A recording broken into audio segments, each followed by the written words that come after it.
اعوذ باللہ من الشیطان اللعین الرجیم بسم اللہ الرحمن الرحیم وبہ نستعین وہو المعین۔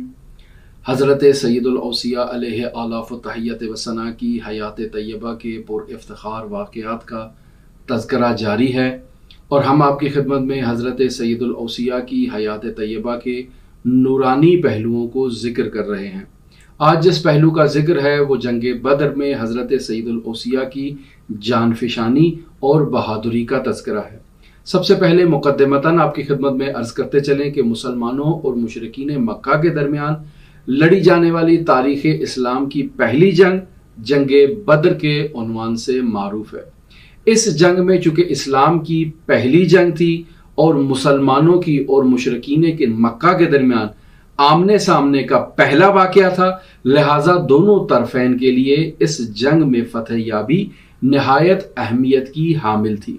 تاریخی دستاویزات کی روشنی میں یہ بات واضح اور واشگاف الفاظ میں معلوم ہوتی ہے کہ اس جنگ میں مسلمانوں کی فتح یابی اور کامیابی کا اہم سبب مسلمانوں کی جان فشانی ہے، اور سب سے زیادہ جان فشانی حضرت سید الاوصیاء علیہ آلاف و تحیت و ثنا اور حضرت حمزہ سید الشہداء علیہ آلاف و تحیت و ثنا کی قابل ذکر ہے۔ واقعہ کچھ اس طرح سے ہے کہ ہجرت سے پہلے کفار مکہ نے مسلمانوں کو مختلف انداز میں اذیتیں پہنچائیں، ان کو تکالیف پہنچائیں، اور اس قدر تکالیف پہنچائیں مسلمانوں کو کہ وہ اپنا گھر بار جائیداد اسباب سب کچھ چھوڑ کر مکہ سے مدینہ کی طرف ہجرت کرنے پر مجبور ہو گئے، اور صرف یہیں تک قریش مکہ نے اکتفا نہیں کیا بلکہ انہیں حج بیت اللہ سے بھی محروم کر دیا۔ خداوند متعال نے مسلمانوں کو ہمیشہ صبر و تحمل کا مظاہرہ کرنے کا حکم دیا، اور ہجرت کے 2 سال بعد خداوند متعال نے مسلمانوں پر ہونے والے مظالم کا تذکرہ کرتے ہوئے انہیں تلافی کرنے کے لیے اور جہاد کرنے کا حکم دیا۔ پیغمبر اکرم صلی اللہ علیہ وآلہ وسلم کی مکہ سے مدینہ کی طرف ہجرت کے 2 سال بعد یہ لڑی جانے والی اسلام کی باقاعدہ پہلی جنگ ہے، یعنی اس سے پہلے سریے کے عنوان سے چھوٹے چھوٹے محاذات رہے ہیں، لیکن باقاعدہ تمام عیار جنگ جو ہے وہ جنگ بدر ہے۔ پیغمبر اکرم صلی اللہ علیہ وآلہ وسلم کو اطلاع ملی کہ اسلام کے حقیقی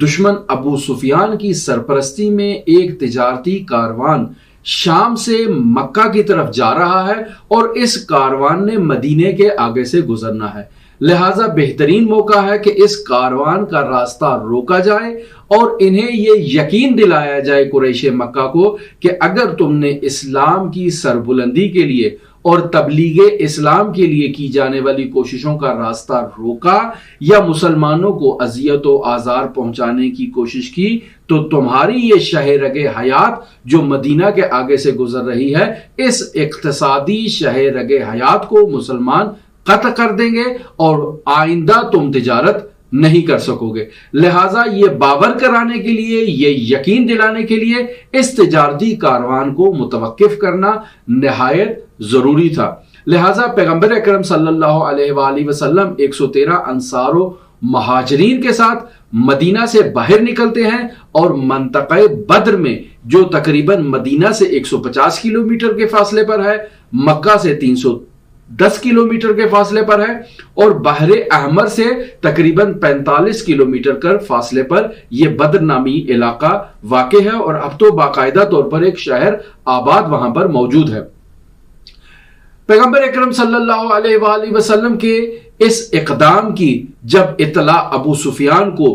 پہنچی تو اس نے ایک قاصد روانہ کیا مکہ کی طرف، چونکہ اس تجارتی کاروان کے اندر تمام مکہ والے شریک تھے۔ ابو سفیان نے پیغام بھیجا کہ اپنے تجارتی مال و متاع کی حفاظت کے لیے وہ اس کاروان کو بچانے کے لیے لبیک کہیں اور آگے بڑھیں، قدم بڑھائیں۔ لہٰذا یہ ایک اقدام کیا ابو سفیان نے، اور دوسرا اقدام کیا کہ اپنے راستے کو تبدیل کیا اور بحر احمر کی طرف سے نکلا۔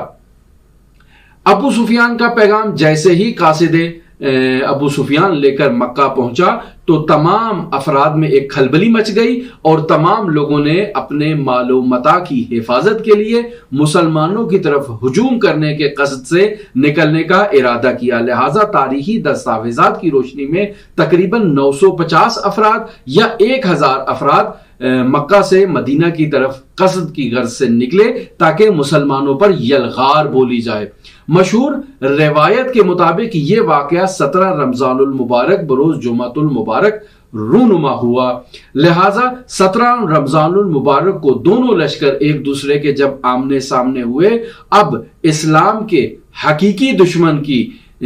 طرف سے 2 افراد جن کی تعداد بھی لشکری اعتبار سے مسلمانوں سے 3 گنا تھی، یعنی مسلمان 313 تھے جبکہ یہ 950 یا 1000 کی تعداد میں تھے، یعنی تگنا تھے، اور یہ لشکر جب آمنے سامنے ہوئے تو 3 افراد جو جنگجو تھے، نامور جنگجو تھے، میدان میں باہر نکلے، جن میں عتبہ ہے کہ جو ہند جگر خار کا باپ، ابو سفیان کا سسر اور معاویہ کا نانا ہے، یہ میدان میں آتا ہے، اور دوسرا شخص اس کا بھائی ہے جو شیبہ ہے، اور تیسرا شخص ولید بن عتبہ یہ آتا ہے میدان میں کہ جو معاویہ کا ماموں ہے۔ یہ 3 افراد میدان جنگ میں آتے ہیں مکمل اسلحے سے لیس، اور آ کر مسلمانوں کو مبارزے کا اور جہاد کا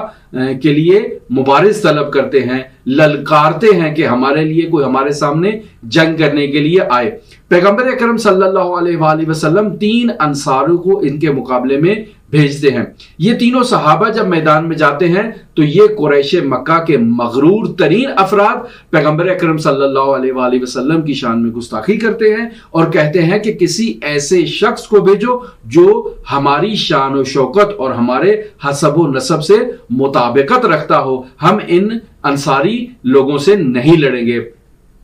لہٰذا پیغمبر اکرم صلی اللہ علیہ وآلہ وسلم ان سے مقابلے کے لیے عبیدہ بن حارث بن عبد المطلب کو، حمزہ بن عبد المطلب کو اور علی ابن ابی طالب کو بھیجتے ہیں۔ یہ تینوں میدان میں آتے ہیں، آ کر اپنا تعارف کراتے ہیں۔ ان تینوں میں حضرت علی ابن ابی طالب جوان ترین فرد ہوتے ہیں۔ حضرت حمزہ سید الشہداء فوراً شیبہ کو واصل جہنم کرتے ہیں، عبیدہ عتبہ کے مقابلے میں آتے ہیں، اور حضرت علی ابن ابی طالب ولید کو واصل جہنم کرتے ہیں جو معاویہ بن ابو سفیان کے ماموں تھے۔ حضرت علی اور حضرت حمزہ چونکہ جلدی اپنے حریف کو واصل جہنم کرتے ہیں تو فوراً آ کر یہاں پر مدد کرتے ہیں تاکہ شیبہ کو بھی واصل جہنم کیا جائے۔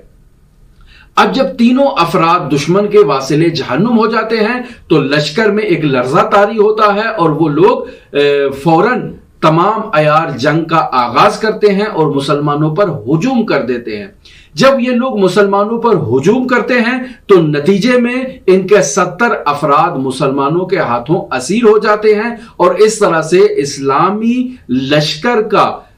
پلڑا جو ہے وہ دشمنان اسلام کے مقابلے میں بھاری ہو جاتا ہے۔ شیخ مفید رحمت اللہ علیہ اس جنگ میں 36 ایسے افراد کا باقاعدہ نام لے کر ذکر کرتے ہیں کہ جسے حضرت سید الاوصیاء علیہ آلاف و تحیت و ثنا نے واصل جہنم کیا، اور پھر یہ بھی ذکر کرتے ہیں کہ متعدد ایسے افراد ہیں جنہیں تاریخی روایات میں اختلاف کی بنا پر ذکر کیا گیا ہے کہ انہیں حضرت سید الاوصیاء نے واصل جہنم کیا یا کسی دوسرے نے کیا، اور متعدد ایسے افراد بھی تاریخ اسلام میں ذکر ہیں جو مشترکہ طور پر حضرت علی اور دوسرے اصحاب کی کاوش سے واصل جہنم ہوئے۔ اسی جنگ کا ذکر حضرت سید الاوصیاء علیہ آلاف و تحیت و ثنا کی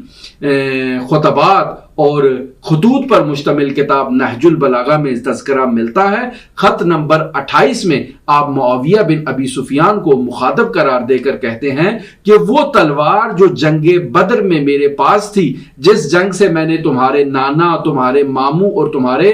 بھائی کو واصل جہنم کیا، وہ تلوار ابھی بھی میرے پاس ہے، اور یہ کنایا تھا کہ اگر تم نے اسلام کی سربلندی کا راستہ روکا تو وہ تلوار دوبارہ نیام سے باہر نکلے گی، اور ایک اور واقعہ بدر کو تاریخ میں درج کرے گی کہ جو صفین کے عنوان سے درج ہے۔ ہمارے ساتھ رہیے گا، ہم اسی طرح حضرت سید الاوصیاء علیہ آلاف و تحیت و ثنا کی حیات طیبہ کے پر افتخار واقعات کو آپ کی خدمت میں بیان کریں گے۔ اللہم صلی علی محمد و آل محمد وعجل فرج